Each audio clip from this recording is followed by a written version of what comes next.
नमस्कार दोस्तों, दिवाली से पहले पूरे भारतवर्ष को गौरवान्वित करने वाली यह खुशखबरी है। इसरो ने फिर से इतिहास रचा है।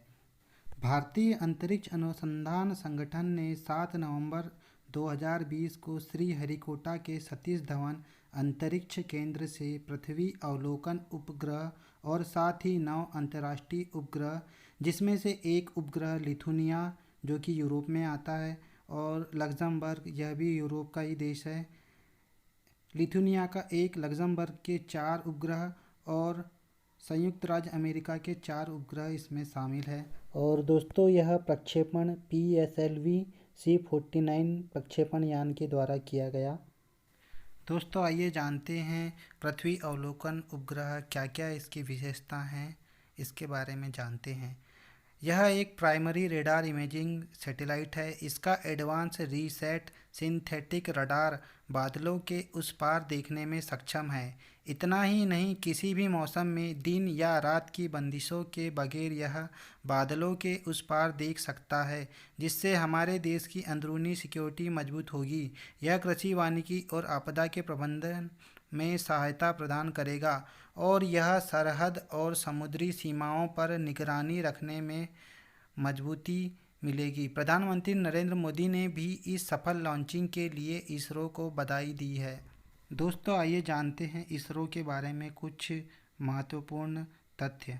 भारतीय अंतरिक्ष अनुसंधान संगठन भारत का राष्ट्रीय अंतरिक्ष संस्थान है, जिसका मुख्यालय बेंगलोर में है।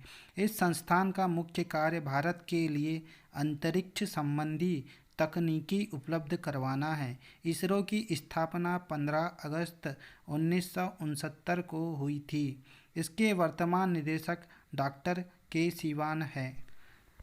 दोस्तों, इसरो ने कुछ प्रमुख प्रक्षेपण यान बनाए हैं, जिनमें से उपग्रह प्रक्षेपण यान SLV सैटेलाइट लॉन्च व्हीकल के नाम से जाना जाता है। संवर्धित उपग्रह प्रक्षेपण यान ASLV संवर्धित उपग्रह प्रक्षेपण यान, या इसे ऑगमेंटेड सैटेलाइट लॉन्च व्हीकल भी कहा जाता है। ध्रुवीय उपग्रह प्रक्षेपण यान पोलर सैटेलाइट लॉन्च व्हीकल के नाम से जाना जाता है।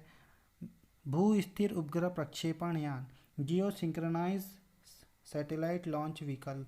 और पांचवा है भू स्थिर उपग्रह प्रक्षेपण यान mark 3 geo synchronise satellite launch vehicle mark 3 के नाम से जाना जाता है।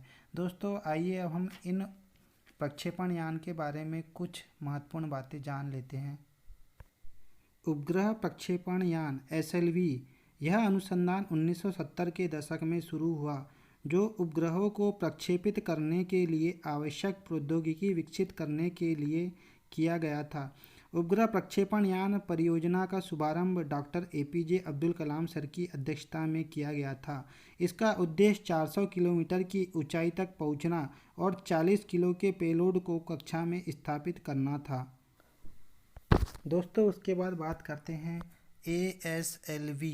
इसकी शुरुआत 1980 के दशक में हुई थी। यह एक 5 चरण का ठोस ईंधन वाला रॉकेट था।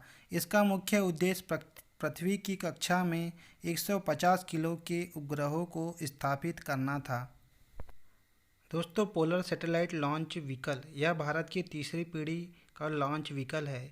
यह भारत की पहली लॉन्च व्हीकल है जिसमें लिक्विड स्टेज है, यानी लिक्विड रॉकेट इंजन का इस्तेमाल किया गया है।